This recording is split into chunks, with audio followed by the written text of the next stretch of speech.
The story of the kings and queens of England is more surprising than you might think.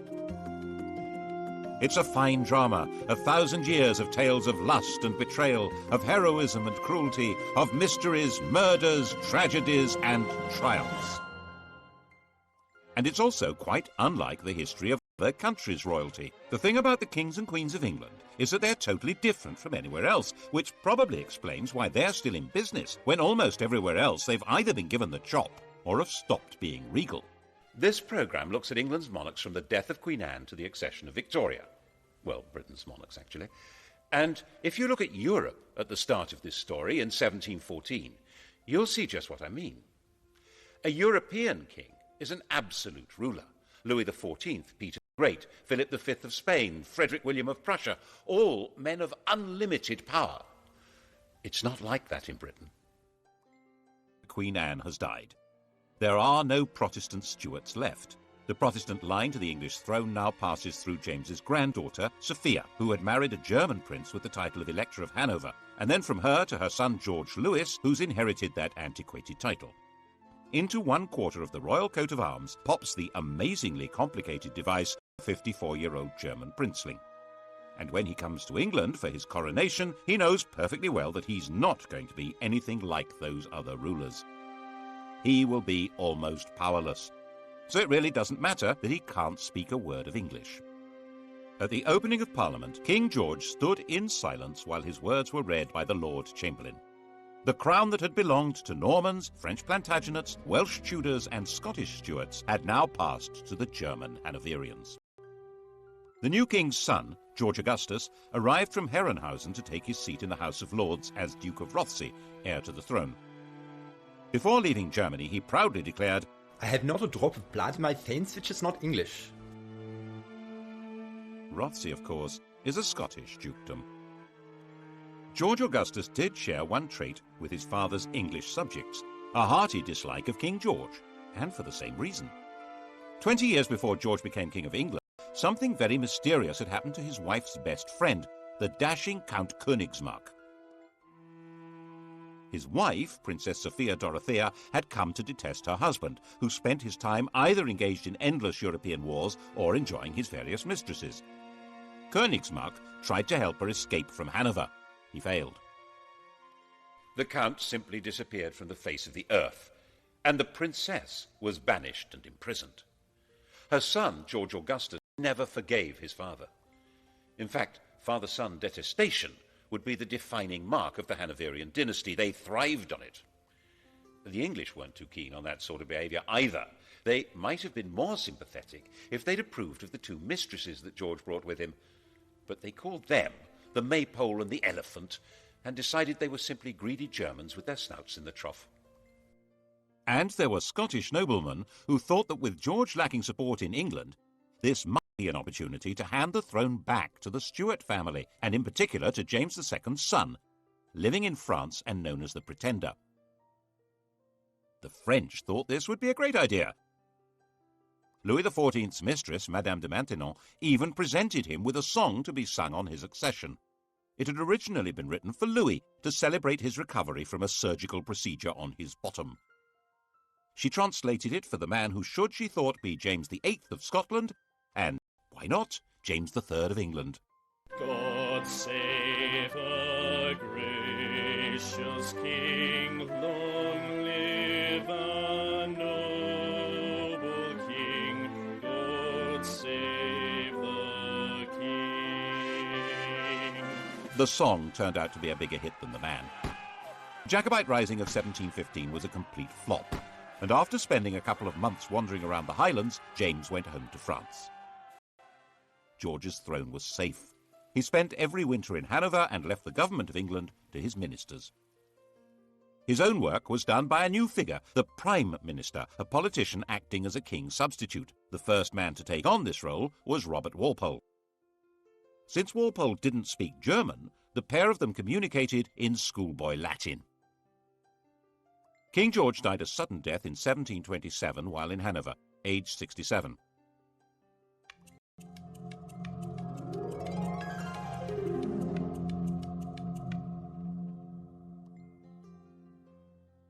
His son was living in Richmond, forbidden by the old man to take any part in court life or even to see his own children. When Walpole came with the news of his father's death, George II appears to have regarded it as a wind-up. "That is one big lie." But the outcast prince was indeed now George II, by the grace of God, King of Great Britain, France and Ireland, Defender of the Faith, Elector of Hanover, Duke of Brunswick-Lüneburg and Duke of Celle. When he'd been convinced, he came here to Leicester Square. At the time it was Leicester House, where he'd been running his own court. And here he was attended by the Archbishop of Canterbury, who formally presented the most powerful documents in the world. When William the Conqueror and Henry II died, their wills established who would rule after them. George took his father's will and, instead of opening it, shoved it in his pocket. It was never seen again, to the great disappointment of his father's mistresses. George II's wife, Queen Caroline, had very firm ideas on what should happen next, and her husband was quite obedient. The result was that everyone who'd been hoping for their own promotion in a changed government was disappointed. Walpole remained Prime Minister. He'd promised her that she would get a personal grant of £100,000 a year, double the offer his opposition came up with, and very little actually changed at all. That included the traditional hostility between anyone called King George and his son. The son in question was now, of course, the son of George II, Prince Frederick. According to Queen Caroline, he was the greatest ass, the greatest liar, the greatest canaille, and the greatest beast in the whole world, and we heartily wish he was out of it. She would have said it in German.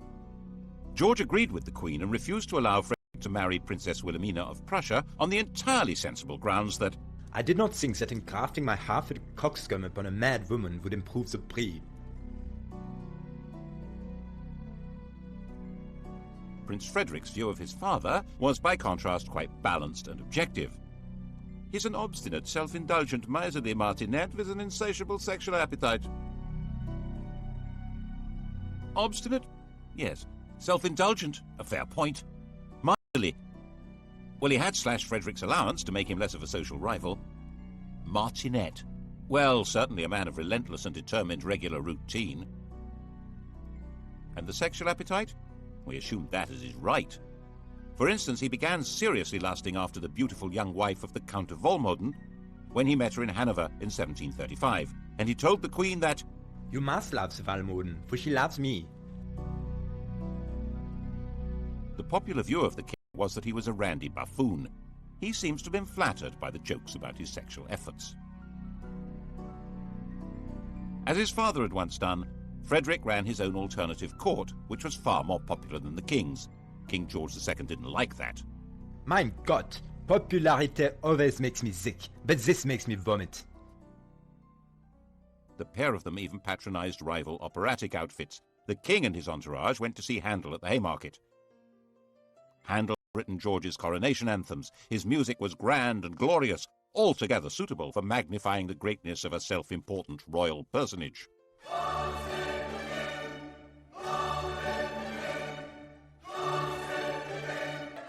The prince and his crowd stayed away. They went instead to the Theatre Royal in Lincoln's Inn Fields.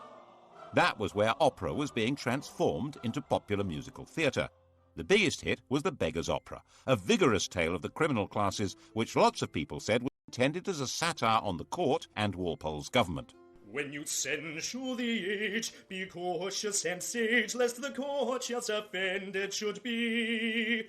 If you mention vice or bribe, 'tis so pat to all the tribe, each cries, that was levelled at me. It was all very entertaining, watching royalty playing out their family quarrels, but they were not quite reduced to the level of powerless performers. King George was a fighting man, like his father, head of the army, and very much engaged in the quarrels between the rulers of continental Europe. Walpole tried hard to keep him out of wars, but in 1739 the king got his way and England went to war with Spain. This was the start of a steadily growing involvement in the power struggle between France, Prussia and the Habsburg Empire. Its culmination for George came in June 1743. He found himself under attack by the French at a German village called Dettingen. His horse bolted, but George stood in front of his troops, waved his sword and made a rather ponderous but actually rather brave little speech. Now, boys, now for the honor of England. Fire and behave bravely, and the French will soon run. And so he became the last English king to lead his troops in battle. It was a fierce fight, and George emerged a bit of a hero. But he didn't rule the country. Governments and ministers came and went not because he wanted them, but because Parliament wanted them. In fact, George called himself a prisoner on the throne. In 1745, he played no part in the battles of Prestonpans or Culloden, which were far more important to the throne than the Battle of Dettingen. After all, they were battles for the throne itself. The cause of King James Stuart, the king who'd fled from William of Orange in 1688, had never been forgotten by the Scottish Highlanders. Its supporters of a Roman Catholic monarchy, were called Jacobites, the Latin for James being Jacobus. James's son, the Pretender, had tried and failed to take the throne in 1715, and now, 30 years on, he was known as the Old Pretender. His son Charles, born in Rome, was the Young Pretender. Bonnie Prince Charlie to his supporters, Charles Casimir was 25 years old, pale, thin, romantic and brave. And he decided that George was so unpopular it would be a doddle to take over. He turned up at his own expense in the Hebrides and summoned the Scottish clans. Most of them responded, but out of a combination of loyalty and desperation rather than conviction. Enthusiastically welcomed into Edinburgh and roundly defeated the government army at Prestonpans. The news created a passion of patriotism when it reached London. The city might have lampooned the court and sneered at it, but this was different. That evening the king was visiting the theatre, the King's Theatre, Drury Lane, and the orchestra struck up a tune which they'd just got hold of. God save a gracious king, long live a noble king, God save the king. The audience loved it. None of them knew that it had been the Old Pretender's music, or the King of France's. The song had changed sides and became the national anthem. Actually, it became everybody's anthem at one time or another. Frenchmen, Germans, Russians, Swiss, Liechtensteiners, Swedes, Danes, and Americans have all swelled with patriotic pride to exactly the same tune. But when God Save the King became London's big hit, it was because no one could see how the king would be saved any other way. Marshal Wade, the best officer in the government army, said that Scotland was lost and England would fall prey to the first comer.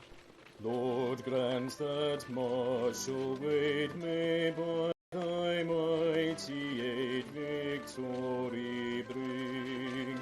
May he sedition hush, and like a torrent rush, rebellious Scots to crush. God save the King. The rebels took Manchester, then Derby. London trembled, but not as much as the clansmen. They'd marched expecting England to rise in their support and the French to invade. Instead, they had no support at all. Most fundamentally, they realized that the English would never accept a Roman Catholic king. They'd outflanked a large English army, but it was now on their tail, and another was coming up from London. So back they went, and the clansmen were finally slaughtered in their thousands at Culloden in April 1746. Charles hid out for months in the Scottish Islands, hunted through the mountains by troops and with a price on his head, but protected by tribal loyalties until he finally escaped back to France. And the clan culture of the Highlands was systematically and ruthlessly extirpated. Clans were dispersed, their leaders imprisoned or executed, plaid and weaponry and bagpipes were banned. The would-be Charles III made a bizarre secret return to England in 1750, where he converted to Protestantism and expected this would encourage his supporters to have more hope. They were more impressed by his degree of attachment to the bottle, not so much the king over. George also found his other great enemy removed. His son Frederick died in 1751. He'd been hit hard in the stomach by a tennis ball, and the resulting abdominal ulcer burst and killed him. The new heir to the throne was a 12-year-old child, Frederick's son, George. But the great problems of the kingdom were outside the king's grasp. His country was now a great imperial trading power, with huge involvements in India, the East Indies, North America, and the Mediterranean. So was France. At the same time, continental Europe was constantly boiling over into war, and Hanover was in the middle of that. In 1756, the great powers finally locked horns in a do-or-die struggle that would girdle the whole world. This would become the 7 Years' War. It was truly the First World War. Britain fought in the name of its king, but that king now neither directed policy nor took part in the battles. A new world. In fact, affairs were so far out of the king's control that when he dismissed ministers he didn't like, they came right back again. So far as the English were concerned, this was just how things ought to be. Englishmen were entitled to liberty. The despots were on the other side, Catholic France and Austria. Their whole life, commerce, industry, and fighting force was directed at royal tyrants who ruled over starving and powerless peasants. And on the other side, Protestant Britain, whose commerce was run by men of business, whose industry was directed by free tradesmen, whose army and navy were run by heroes and manned by proud free men, and whose court was the centre of society, not of autocratic power. And that was how many of the British really did see it. Of course, they were also fighting with despotic Prussia, but that was a minor detail.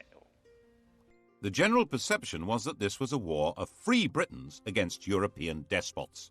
Poor George died at the height of the war in 1760, and it didn't matter at all.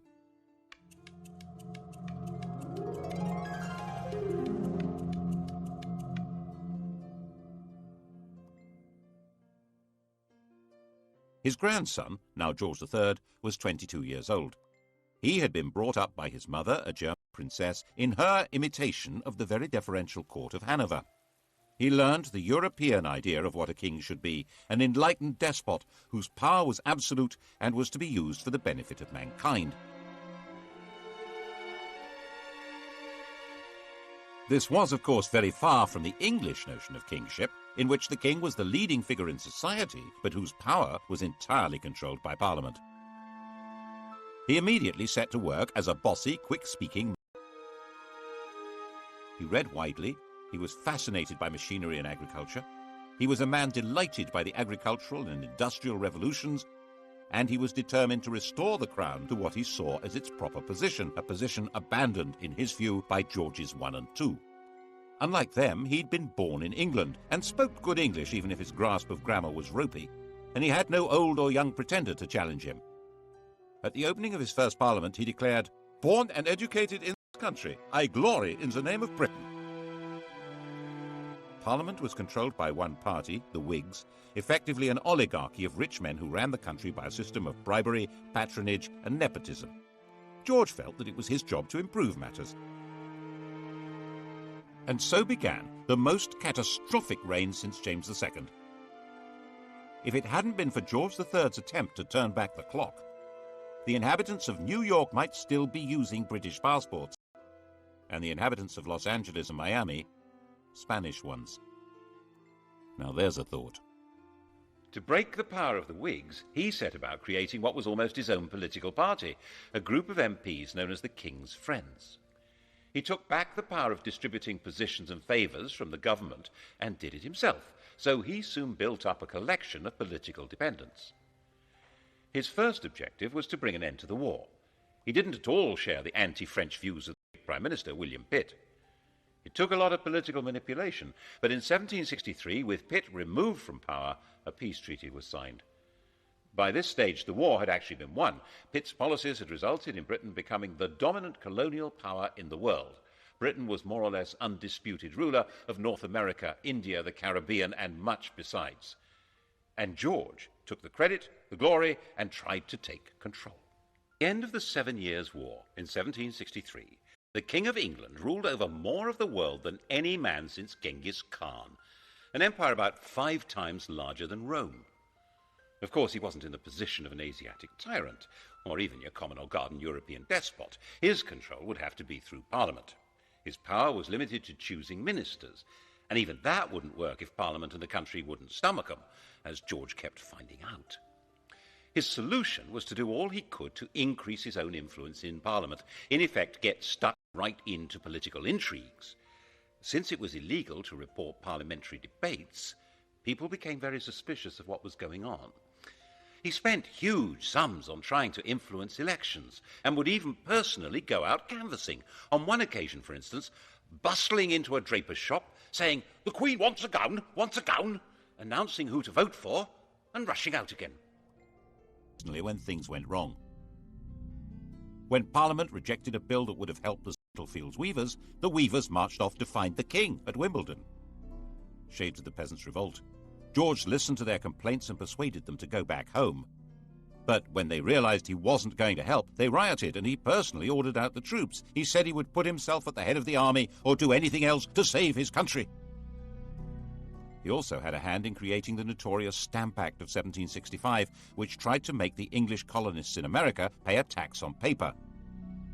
This was the moment at which the whole language of politics began to change. One Virginia colonist declared, "Caesar had his Brutus, Charles I his Cromwell. May George III profit from their example." The Cromwellian revolution of the previous century had certainly been driven by the connection between taxation and liberty. The issue now was that the 13 English colonies in America had their own governments, run by their own local oligarchies, and raising their own taxes. The idea that they could be taxed by the oligarchy in London, headed by the king, was totally outrageous. They would have no way to influence what was done or what they had to pay. Colonists who supported the government were threatened by their compatriots. Some were tarred and feathered. And by the time the act came into effect, there wasn't a single person who'd accepted the job of commissioner to collect the tax. It had to be repealed. There was similar alarm in England, as in his attempt to control Parliament, George arrested his leading critic there, John Wilkes. Mobs rioted in the name of Wilkes and liberty and threatened the king. Wilkes was released, and it was established that there was a legal right to report and criticize what happened in Parliament. But by 1770, he had created the political system he wanted. The political parties had collapsed, and he had a docile chief minister, Lord North, with a parliamentary majority through whom he could run things the way he thought they should be. George liked running things. Popularly known as Farmer George, he took a very close interest in modern farming methods, developing animal breeds and new crops. These were the same modern farming methods which, by enclosing common lands and creating large self-contained farms, were breaking up village communities all over England and creating a new class of half-starved, landless wage labourers. Bad harvests didn't help, nor did a collapse in trade. The colonists in America were showing their anger by refusing to import anything from Britain. Lord North decided the best thing to do was repeal all the taxes on them except for a symbolic tax on tea. 3 years later, he arranged another act of Parliament to try to help the East India Company sell more tea in America, and radicals in Boston retaliated with a symbolic tea party, at which men dressed as Native Americans. The reaction in England, stirred by the popular press, was that the colonists must be punished. George certainly shared that view. Laws must decide whether they are to be subject to this country or independent.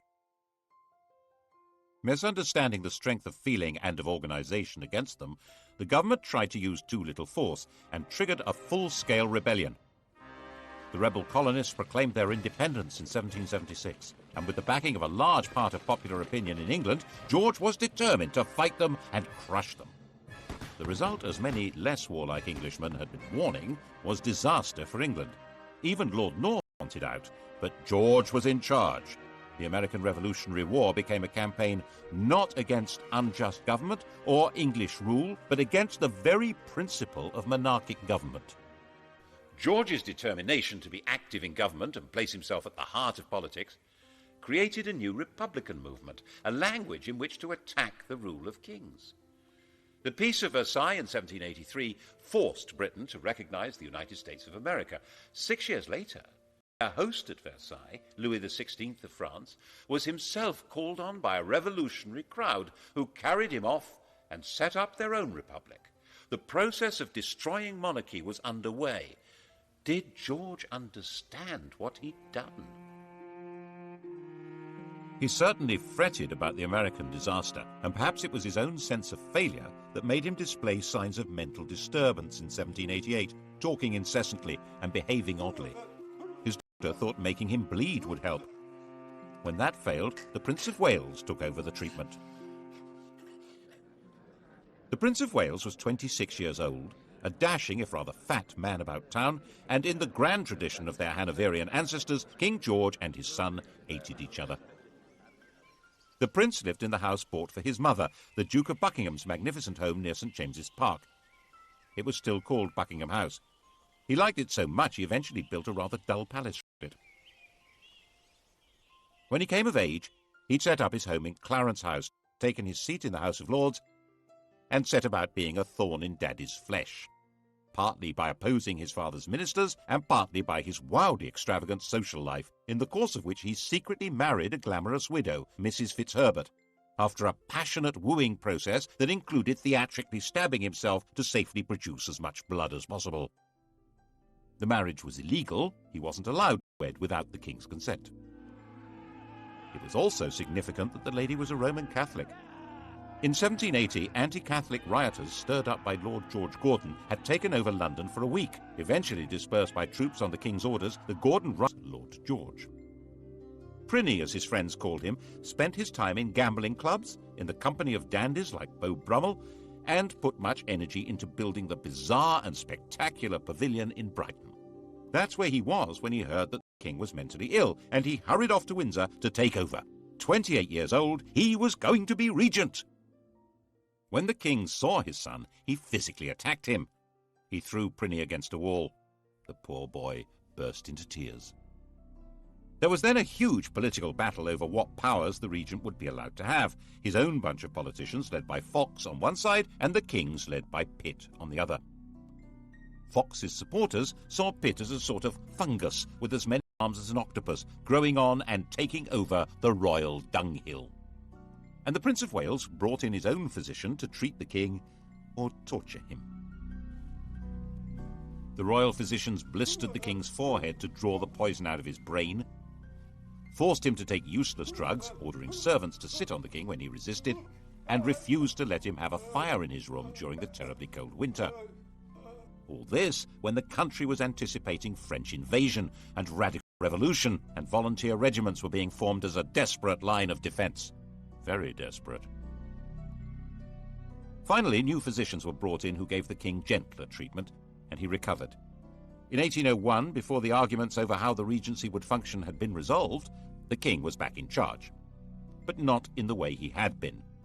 The American defeat had been a personal disaster for him and dramatically weakened his political position.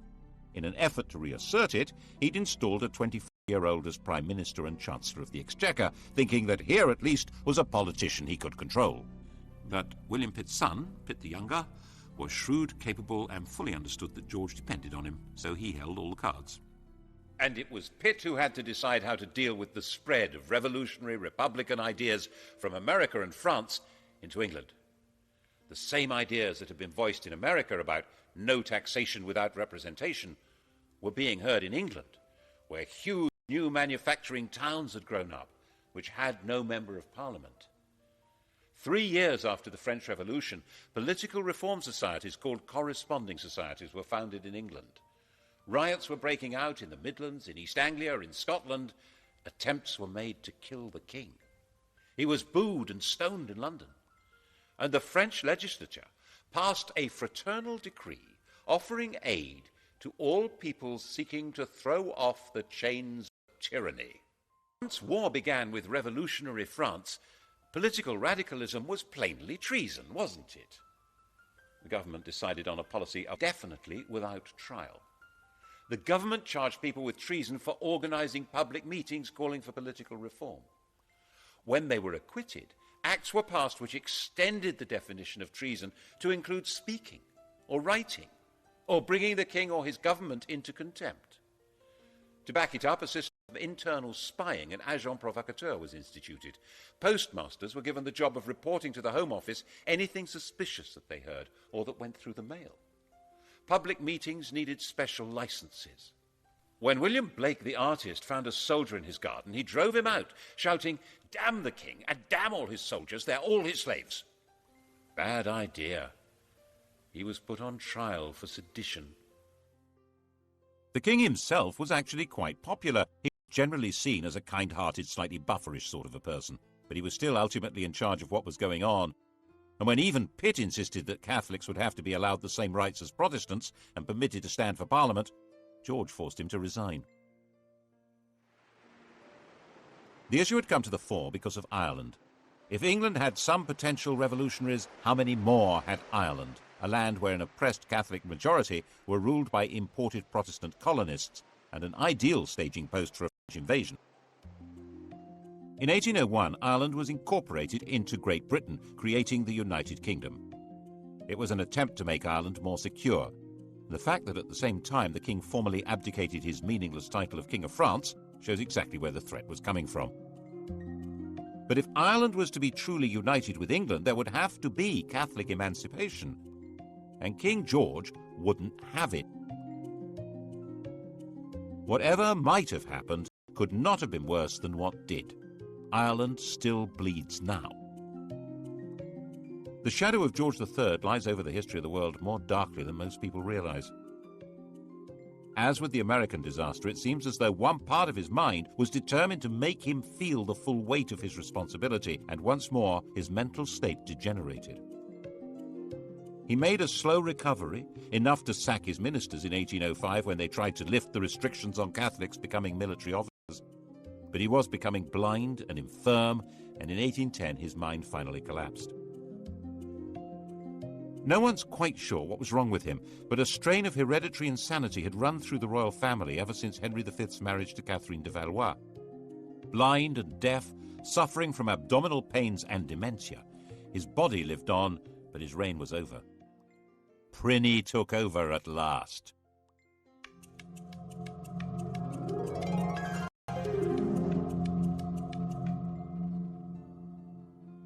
The European monarchy had been transformed. The enlightened despots had fallen. Napoleon's empire had swallowed them up, replacing them with dictators from his own family or under his control. Even Hanover had been overwhelmed. The Tsar still survived, but Napoleon was about to invade Russia. Britain stood virtually alone. And in Britain, the ancient principle of the royal prerogative was now in the fat, clammy hands of a gambling, massively indebted, roly-poly dandy with a passion for show and splendor. But the military genius of Wellington and Nelson didn't need a king to guide it.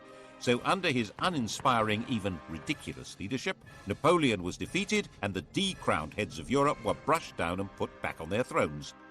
Why, the ruler of the United Kingdom even became King of Hanover. Prinny had been against everything his father stood for, but now he was in power. He suddenly adopted all his father's political principles, especially his determined opposition to letting Catholics have civil rights and to any reform of Parliament. Elections were basically a farce, with some MPs representing constituencies with almost no voters, and the vast majority of people unrepresented. The king thought this was fine. Lots of other people didn't. And this became a desperate issue in the years after the Napoleonic War. There were thousands of unemployed ex-soldiers. There was an agricultural depression made worse by the terrible summer of 1816, and there was increasing unemployment due to the use of new machinery. And the Prince of Wales's appetite for luxurious silverware and furniture grew mountainous. Graffiti appeared saying death or the regent's head.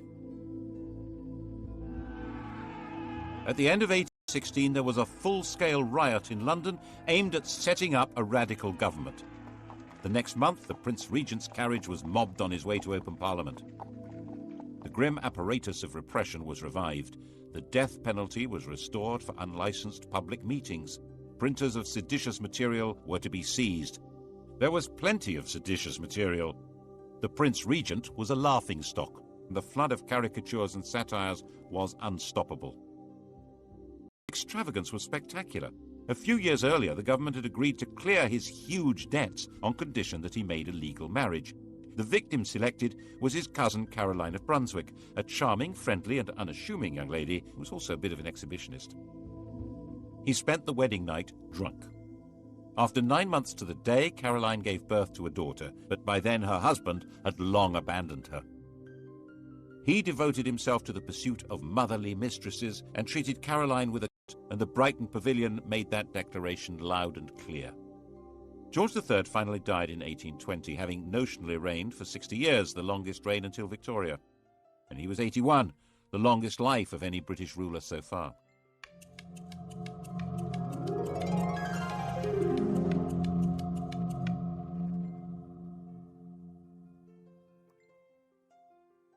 Pliny was now king. His wife Caroline now decided to come to England from her exile on the continent and take her place at her husband's coronation.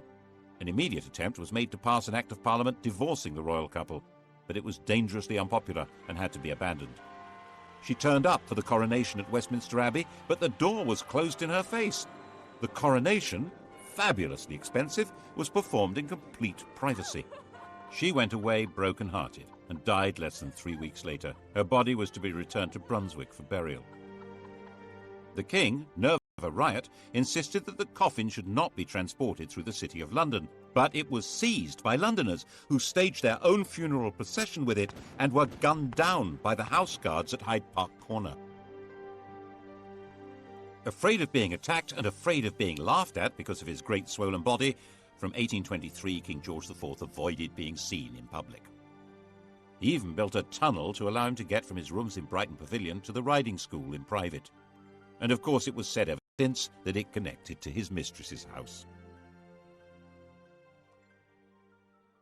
It became essential for the government to break the king's opposition to reform, especially with regard to Catholics, but he held the power of veto. The arguments went on hour after hour, day after day, with the king becoming more enraged and more ill, until finally he broke. By February of 1830, he was partially blind and raving, convinced that he'd commanded a division at Waterloo and ridden a winning race at Goodwood. And so he died. And they found 50 years of coats, boots and pantaloons, and countless bundles of women's love letters, of women's gloves, of locks of his many mistresses' hair. Why on earth did Britain need a king? What use was he to man or beast? Why in heaven's name wasn't there a revolution? The truth is, no one knows. Some historians think it was a result of Methodism becoming popular, diverting poorer people's energy from politics into religion. Some think it was patriotism in the age of empire, that king and country was a slogan that helped people pull together against Napoleon. But perhaps, given the riots, rebellions and mutinies, it was due more to the efficiency of the police state and the forcefulness of repression. And lurking at the back of people's minds was the distant memories, echoed and made more terrible by the vision of the guillotine in France. Always keep a hold of nurse, for fear of finding something worse. Despite George's enthusiastic sexual enterprise, he had only produced one legitimate child, and she died in childbirth. The heir to the throne was his brother William, who was 54.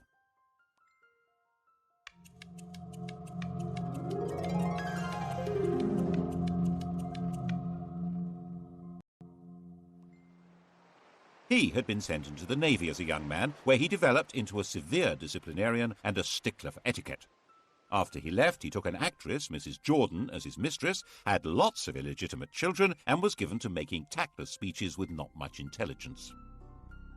He eventually had made a royal marriage to another German Protestant princess, and Mr. King and Mrs. Queen lived at Bushey to the north of London, like a quite ordinary couple.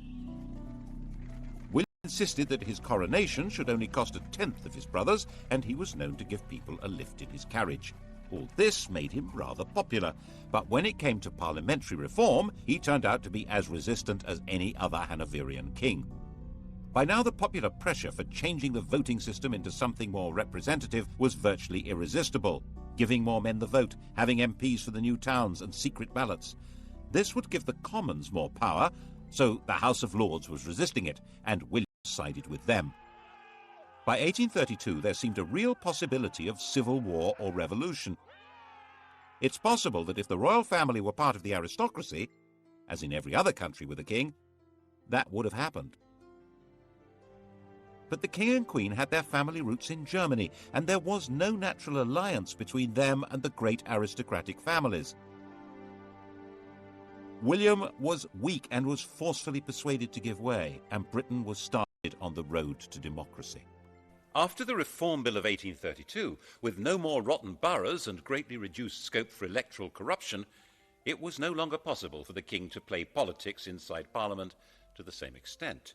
The monarchy would now be forced back into its constitutional box, and it was no longer sufficiently dangerous to be worth the trouble of a revolution. When he died in 1837, William's legitimate children were already dead.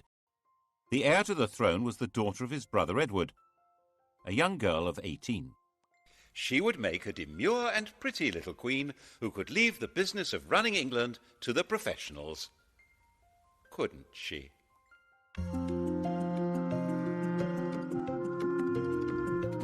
Sky Digital viewers, press red. On UK TV History next, the modern kings and queens of England coming up here on History, and starting on documentary, The Best of British. Blue Planet.